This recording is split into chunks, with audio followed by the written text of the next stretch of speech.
Segundo aos Tessalonicenses 2, a partir do 13 até o 17, diz assim: mas devemos sempre dar graças a Deus por vocês, irmãos amados pelo Senhor, porque Deus os escolheu desde o princípio para a salvação, pela santificação do Espírito e fé na verdade. Foi para isso que também Deus os chamou, mediante o nosso Evangelho, para que vocês alcancem a glória de nosso Senhor Jesus Cristo. Assim, pois, irmãos, fiquem firmes e guardem as tradições que lhes foram ensinadas, seja por palavra, seja por carta nossa. Que o próprio Senhor Jesus Cristo, nosso Senhor, e Deus, o nosso Pai, que nos amou e nos deu eterna consolação e boa esperança pela graça, console o coração de vocês e os fortaleça em toda boa obra e palavra. Que Deus nos abençoe. Se você usa a versão Nova Almeida atualizada, é possível que este bloco, do verso 13 ao 17, tenha o seguinte título: chamados para a salvação. Eu não sei se outra versão tem também essa mesma identificação, chamados para a salvação. Esse bloco começa com uma conjunção adversativa, mas, preste atenção, mas devemos sempre dar graças a Deus. A oração adversativa é uma oração que, de certa forma, marca um contraste com a oração anterior, com o período anterior. Então, aquela oração vai marcar um contraste com a oração anterior, que pode estar num período maior. Então, esta é a função. Toda vez que você encontrar um texto e que tiver mas, porém, contudo, todavia, tem que despigar, né? Mas, porém, contudo, todavia, no entanto, entretanto, você vai encontrar essa marca, e ela está contrariando alguma coisa. Um exemplo bem simples, não é? João gosta de doce, mas não pode comer por causa da glicemia. Então, tem a oração principal, João gosta de doce, tem a oração adversativa, ele não pode comer, contraria lá, não é? Marca um contraste. E aqui, pastor, o que tem a ver com aqui? Não é? Isso não é uma aula de língua portuguesa, não estou pretendendo isso de maneira nenhuma, né? Quem sou eu para isso? Mas é para a gente sinalizar o que está aí no texto, aí você vai entender a partir do verso 1 deste capítulo. Quando Paulo aqui, neste bloco, trabalha essa questão, é porque desde o verso 1 do capítulo 1, do capítulo 2, você vai encontrar, olha só: irmãos, no que diz respeito à vinda de nosso Senhor Jesus Cristo e à nossa reunião com Ele, pedimos que vocês não se deixem demover facilmente de seu modo de pensar, nem fiquem perturbados, quer por espírito, quer por palavra, quer por carta, como se procedesse de nós, dando a entender que o dia do Senhor já chegou. Ninguém de modo nenhum os engane, porque isto não acontecerá sem que primeiro venha a apostasia e seja revelado o homem da iniquidade, o filho da perdição, o qual se opõe e se levanta contra tudo que se chama Deus ou é objeto de culto, a ponto de assentar-se no santuário de Deus, apresentando-se como se fosse o próprio Deus. Vocês não lembram que eu costumava lhes dizer estas coisas quando ainda estava com vocês? E agora vocês sabem o que o detém, para que ele seja revelado a seu tempo, porque o mistério da iniquidade já opera e aguarda somente que seja afastado aquele que agora o detém. Então será revelado o iníquo, a quem o Senhor Jesus matará com o sopro de sua boca e destruirá pela manifestação de sua vinda. Ora, o aparecimento do iníquo é segundo a ação de Satanás, com todo o poder, sinais e prodígios de mentira, e com todo o engano de injustiça aos que estão perecendo, porque não acolheram o amor da verdade para serem salvos. É por este motivo que Deus lhes envia a operação do erro, para darem crédito à mentira, a fim de serem condenados todos os que não creram na verdade, mas tiveram prazer na injustiça. Mas, aí entra o nosso texto, devemos sempre dar graças a Deus, e prossegue o texto que nós lemos, que nós vamos trabalhar um pouco agora. Na verdade, Paulo está trabalhando um contraste. Paulo está apresentando um contraste entre os que se perderão e os que serão salvos. O que nos interessa aqui hoje é o bloco daqueles que serão salvos. Eu quero perguntar a você agora, em qual bloco você está? Em que grupo você está? Deus convida você a fazer parte do grupo daqueles que serão salvos. São salvos, estão sendo salvos e serão salvos. O contexto da carta aos Tessalonicenses, e segunda também, sobretudo, é um contexto em que as pessoas estavam como que esperando que Jesus voltasse naquele tempo. Tinha gente até que interpretou equivocadamente essa questão, que parou de trabalhar. Vão trabalhar para quê? Eu tenho a impressão que eram alguns preguiçosos. Preguiçoso arruma jeito para tudo, né? Para não trabalhar. Então, é possível. Mas não, ali, na verdade, o contexto é que eles, olha, Jesus vai voltar, então vamos parar de trabalhar. E Paulo chegou orientado, dizendo, quem não trabalha, não coma. Então, tem que produzir, tem que trabalhar. Não trabalha, não come. Logicamente que aqui não está de nenhuma maneira qualquer sinalização a quem tenha dificuldade de ter alimentação. A esses nós devemos prover. O papel do cristão é, se ele tem 2 pães, é distribuir um para quem não tem.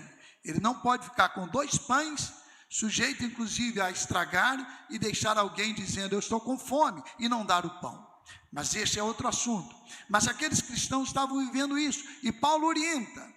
E aqui Paulo vai trabalhar essa diferença. E é importante que a gente pense. A salvação não é uma experiência que vai acontecer no final dos tempos. Ela acontece agora. É uma entrega agora, e com a expectativa da volta de Cristo, os cristãos vão buscando ser obedientes a Jesus, ser dominados pelo Espírito e crescendo. Então vão sendo salvos, até que Jesus completará a obra, nos salvando completamente. O pecado agora não domina mais, mas tem influência. Somos pecadores, falhamos, mas não tem domínio sobre nós. Estamos na expectativa da volta de Cristo. Estamos na caminhada para a eternidade.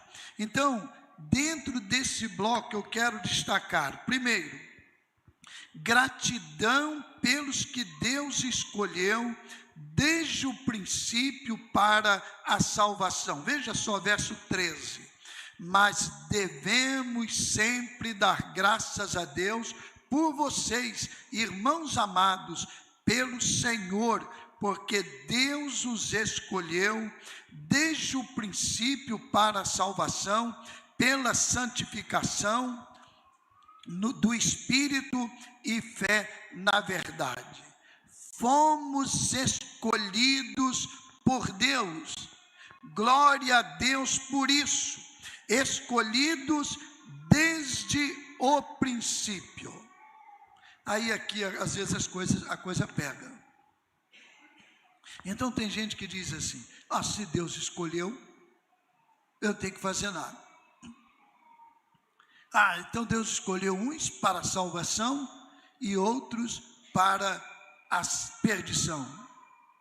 Então Deus preferiu uns e preteriu outros. Aí confunde tudo. E às vezes brigas e polêmicas têm surgido. Sabe qual é o foco? O foco é que eu não escolhi Deus. Deus me escolheu. Ele me escolheu lá na eternidade. Ele não me escolheu por eu ser bom e por eu merecer. Ele escolheu me salvar. Mas Ele não escolheu me salvar apenas a mim. Ele escolheu salvar a todos. Todos os apelos do Novo Testamento estão ligados a essa abrangência do amor de Deus.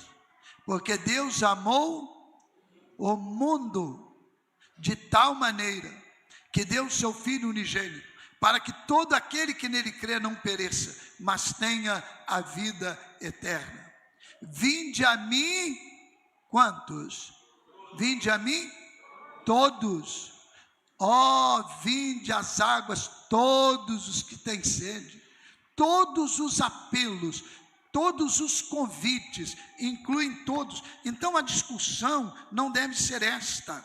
Não deve ser se Deus escolheu uns e não escolheu outros, mas que Deus escolheu a todos e que nós fomos atraídos pelo amor dele. 1 João 4,19 diz que nós o amamos, por quê? Porque ele nos amou primeiro. Não fui eu que escolhi amar a Deus em primeiro lugar.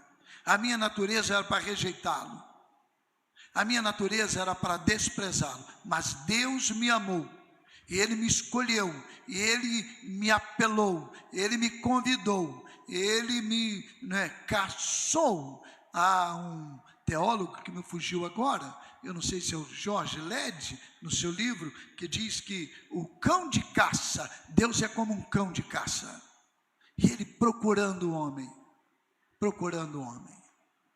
Então, nós devemos dar graças a Deus, e Paulo fala isso, agradecer a Deus, que escolheu desde o princípio para a salvação. Segundo lugar, o fim da escolha é o chamado para alcançar a glória de Jesus Cristo. Verso 14, foi para isso que também Deus os chamou, mediante o nosso evangelho, para que vocês alcancem a glória de nosso Senhor Jesus Cristo. Olha que coisa linda, olha só que privilégio.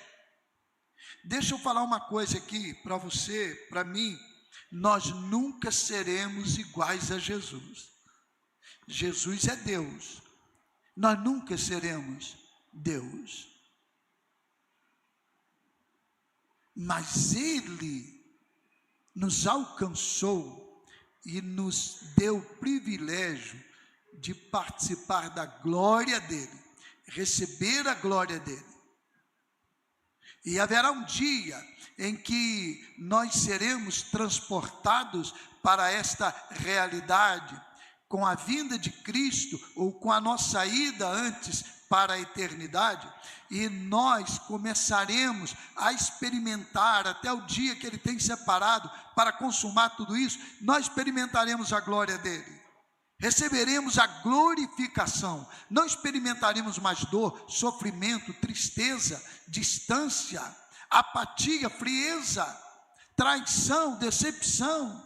Não, nós estaremos recebendo a glorificação que Deus preparou para nós. Isso é uma bênção tremenda que nós não podemos perder o foco. Às vezes nós focamos aqui na vida e ficamos voltados para circunstâncias difíceis que acontecem aqui.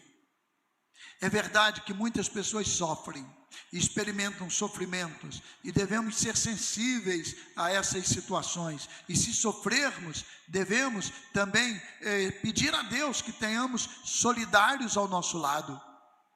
Mas olha, o que acontece aqui não pode ser comparado com a glória que há de ser revelada. Amém? 1 João, capítulo 3, a partir do verso 1, diz assim: vejam que grande amor o Pai nos tem concedido, a ponto de sermos chamados filhos de Deus. E de fato somos filhos de Deus. Por essa razão o mundo não nos conhece, porque não o conheceu. Amados, agora somos filhos de Deus, mas ainda não se manifestou o que haveremos de ser. Sabemos que quando Ele se manifestar, seremos semelhantes a Ele, porque haveremos de vê-lo como Ele é. E todo que tem essa esperança nele, purifica a si mesmo, assim como Ele é puro. Ainda há uma etapa da salvação que nós vamos experimentar.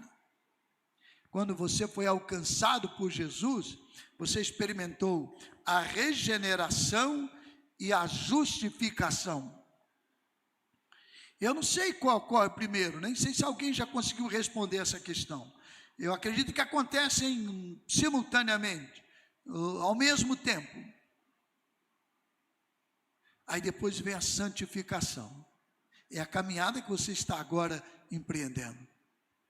Você não pode ser do jeito que era. Se Jesus alcançou a sua vida, você vai sendo purificado pouco a pouco. Você vai sendo transformado. Às vezes nós resistimos, às vezes nós impedimos uma ação mais, digamos, rápida, efetiva do Espírito. Nós impedimos. Ele é uma pessoa e nós podemos impedir a ação dele. Não porque temos poder, mas porque Ele respeita a nossa decisão. Ele respeita a nossa pessoa. Ele não invade, Ele não violenta, mas Ele vai docemente dirigindo, orientando. E às vezes rejeitamos. Mas se somos realmente de Cristo, hoje nós somos melhores do que no passado. E porque hoje somos melhores que no passado, nós nos sentimos os piores do mundo, porque nada há bom em nós, não há nada de bom em nós. Então ninguém melhora e se orgulha disso, se jacta disso, não. A pessoa melhora e reconhece que nela não habita bem algum, mas Jesus é que tem sustentado a sua vida. Essa é a caminhada que você está experimentando. Aí vem a outra etapa, a última etapa, é a glorificação. Não caminhe nessa jornada agora, lamentando, reclamando, não é depressivo, não depressão no sentido como uma enfermidade, mas a sua própria atitude, não, de desânimo, não, caminhe com alegria, o melhor de Deus ainda está por vir. Vem a glorificação, nós seremos semelhantes a Ele. E em terceiro lugar, nossa resposta à escolha é guardar as tradições. Diz Paulo, verso 15, assim, pois, irmãos, fiquem firmes e guardem as tradições que lhes foram ensinadas, seja por palavra, seja por carta nossa. Interessante, mas Paulo está dizendo, vamos guardar as tradições, não tradicionalismo. Tem gente que confunde e quer guardar tradicionalismo e esquece as tradições. Eu não sei quem é o autor, que eu já vi várias pessoas, aí alguém atribui lá que é o autor.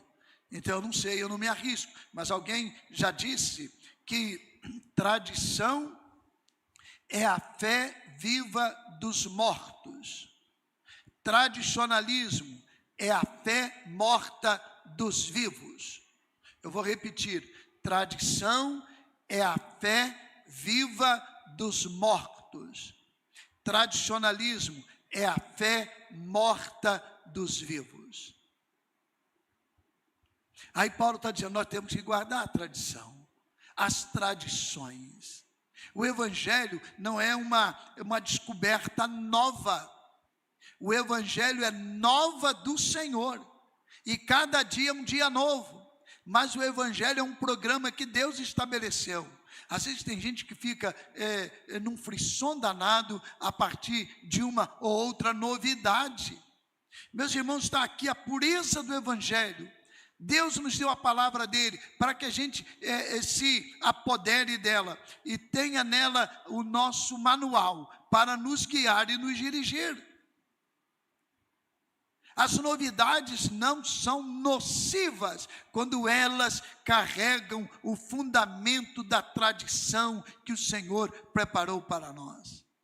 Agora, quando a gente muda isso, aí a coisa pega, porque a gente vai valorizar aquilo que não é o essencial e vai desprezar o que é essencial. Teve um autor que disse: a tradição não é a adoração das cinzas, mas a preservação do fogo. O autor Gustav Mahler, eu acho que essa é a pronúncia. A tradição não é a adoração das cinzas, mas a preservação do fogo, o fogo figurado. Não é? Isso é a fé, é a alegria, é a disposição. Não importa o que acontecer, não importa a circunstância, a nossa fé está firmada em Cristo, não por mérito nosso. A nossa fidelidade não nos garante, mas é a fidelidade dele. Nós estamos certos de que ele guardará a nossa entrada e a nossa saída. Ele nos sustentará e nós esperamos. Então nós devemos caminhar guardando esta palavra, esta tradição, guardando este compromisso. Já viram como tem gente que às vezes se empolga com o Evangelho? E eu creio mesmo até que se entregam ao Evangelho. Nós não somos juízes e não podemos fazer julgamentos, mas se empolgam com o Evangelho e de a pouco se esquecem, perdem, deixam de caminhar e algumas retornam porque a semente está lá. Que a gente permaneça, mesmo tomando experimentando algumas situações que nos deixam meio que titubeantes, mas permanecer firmes em Cristo, porque vale a pena. Nós devemos manter firme esse comprometimento com Ele. Eu quero concluir, e Paulo vai encerrar o bloco com uma bênção. Ele apresenta que o próprio Jesus Cristo, nosso Senhor, e Deus, o nosso Pai, que nos amou e nos deu eterna consolação e boa esperança pela graça, console o coração de vocês e os fortaleça em toda boa obra e boa palavra. Neste bloco aparecem vários verbos, mas tem 5 aqui que são assim bem interessantes. O verbo escolher no verso 13, o verbo chamar e o verbo alcançar no verso 14, o verbo guardar no verso 15 e o verbo amar no verso 16. Escolher, chamar, alcançar, guardar e amar. Não há uma ordem aqui das ações de Deus, mas você foi escolhido, você foi chamado, você foi alcançado, você está sendo guardado e você é amado de Deus. Não, nada na vida deve nos fazer desanimar. Muitas vezes desanimamos porque somos fracos, mas nós temos a garantia do Senhor, que Ele nos dá da sua presença e da sua direção. Um pai disse para o filho, no dia da sua formatura: Meu filho, parabéns pela formatura. Eu quero te dar esse relógio. É um relógio velho, faz parte da nossa história, da nossa família. Eu recebi do meu pai. Meu pai recebeu do pai dele, do meu avô. E eu quero dar esse relógio para você. Mas olha, antes, você vai a uma relojoaria e veja qual o valor que eles oferecem nesse relógio. O filho foi lá na relojoaria, foi à relojoaria e aí voltou triste. E disse: papai, o homem disse que é muito velho, é muito antigo. E ele paga apenas R$100. Aí o pai disse assim: agora você pega o relógio e vá então a uma casa de penhor. Procure lá e veja qual o valor que eles pagam, que eles garantem esse relógio. Ele foi, então ele voltou. Ele disse: pai, eles disseram que o relógio é muito usado, ele é velho, e eles ofereceram R$1.000. Aí o pai disse: agora você faz o seguinte, insistiu com ele, vá a um clube de colecionadores. E o filho foi e voltou exultante e disse: papai, eles me ofereceram R$100.000. Disseram que o relógio é peça rara e está perfeito. O pai concluiu: filho, nunca permaneça onde não enxergam o seu real valor. Você nada vale por você mesmo. Você está gasto pelo pecado, usado pela maldade e destruído pelo inimigo. Você é como esse relógio e Deus é o colecionador.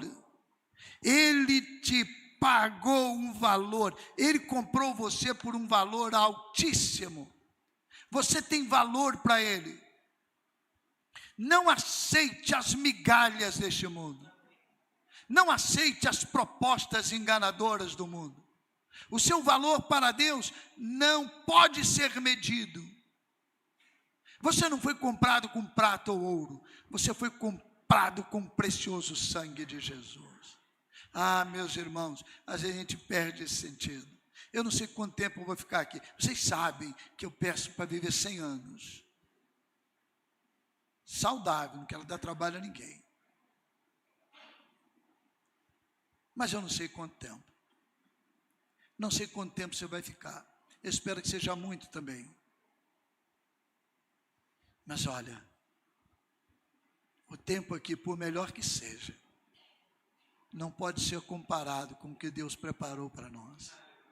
Sem que a gente pagasse e comprasse. Ele preparou para a gente pela graça dEle, pela obra dEle, pelo amor dEle.